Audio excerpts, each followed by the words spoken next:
Welcome to Realcast, the weekly roundup of the real asset markets. My name's Richard Betts and I'm joined this week by Nicole Dines, Dan Innes and Leon Tritton.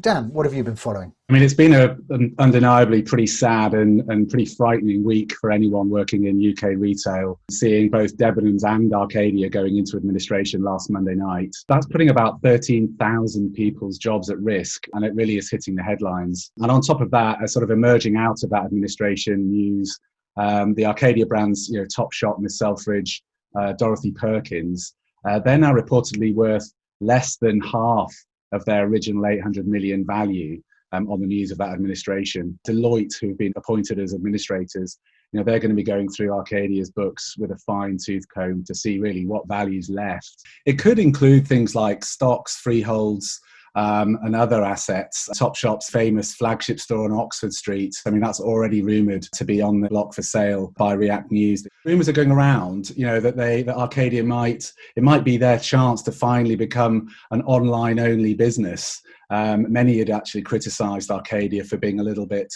slow on the uptake with online, much like sort of Oasis and Warehouse.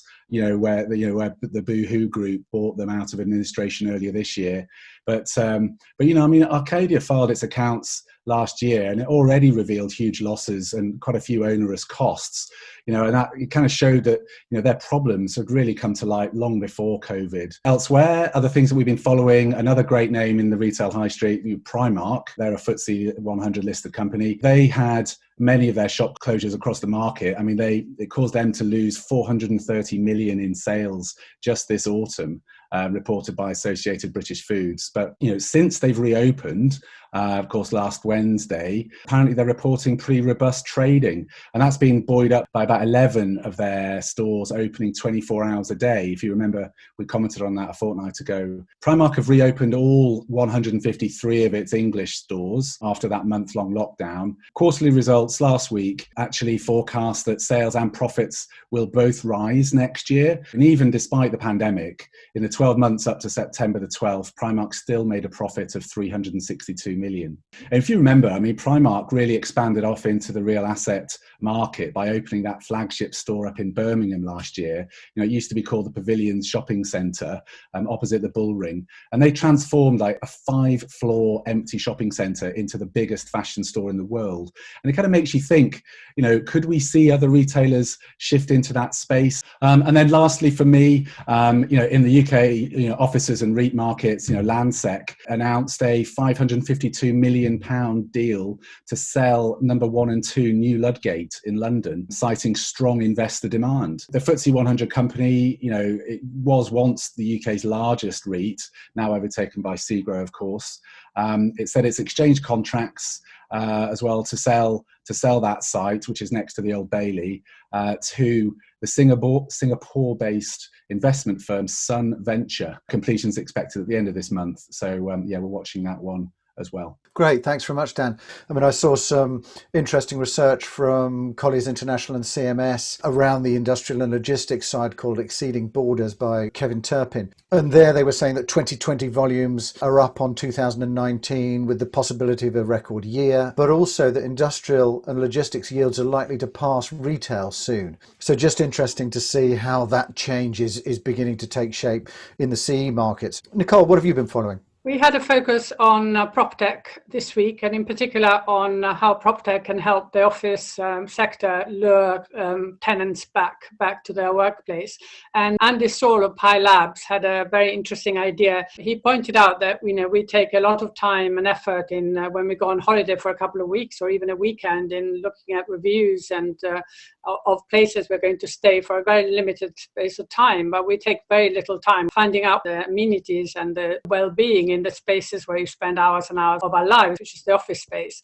So he was suggesting a sort of Airbnb model, as he called it, sort of platform that would give more flexibility to tenants, but it would also get feedback and customer satisfaction accreditation. So that would help prospective tenants know which offices, whether for a short or a long time, are good places to spend many hours in or not. So that was one. And Lucas Balik of Spaceflow came up with some pretty practical suggestion on how that can happen. For example, they have a project with Allianz. It's an app that gives real-time occupancy data on the building. For example, a tenant upstairs can know whether the canteen is full or not and can decide to go when there's less people there. So it helps with sort of social distancing.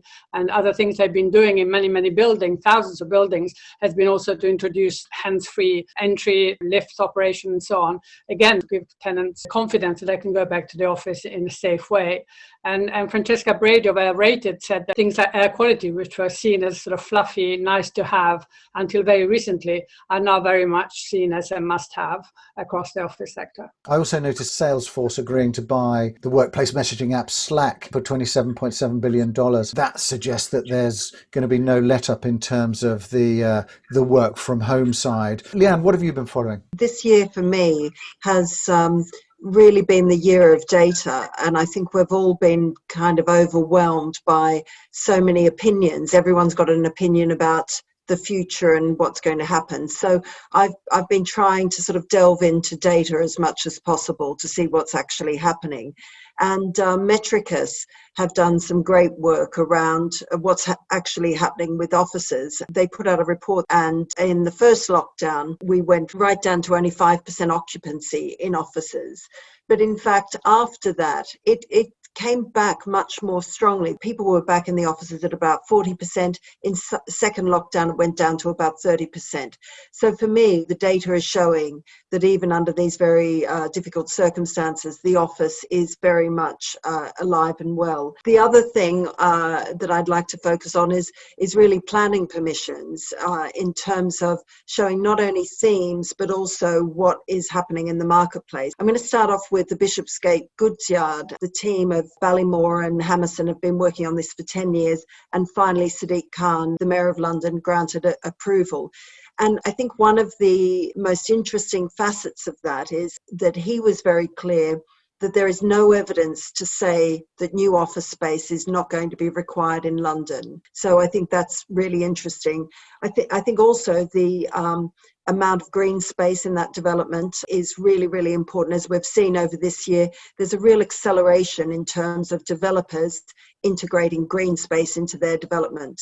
And this was happening before COVID. You know, there's a whole range of city buildings that have got rooftop terraces now with gardens, but that's just being accelerated. A new developer called Fabrics has come up with an incredibly audacious office and community space in Southwark, and they're calling it Roots in the Sky, which has what they believe is the largest urban forest on a building.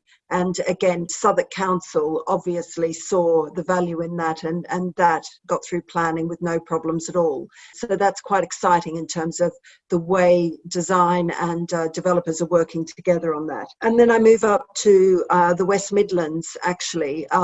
We've talked a lot in the UK about the levelling up agenda, moving investment outside of London, and Hub had planning approval for a major master plan of 2,000 units in Digbeth, which is just on the outskirts of Birmingham. And that's a huge vote of confidence in that area. And again, that'll be a mix of normal housing as well as student. And that's a massive scale development. So I think that, there's definitely positive signs in the marketplace, and we can see what's happening on the grounds, that things are moving forward. I was also interested to see that AXA Investment Managers had acquired Science Park developer and owner Cadan Science Partner, just giving them entry in the immediate scale in the life science and laboratory services sector. And also AXA acquiring for €180 million a data center in Tokyo, which increased its global data centers platform to over $1 billion.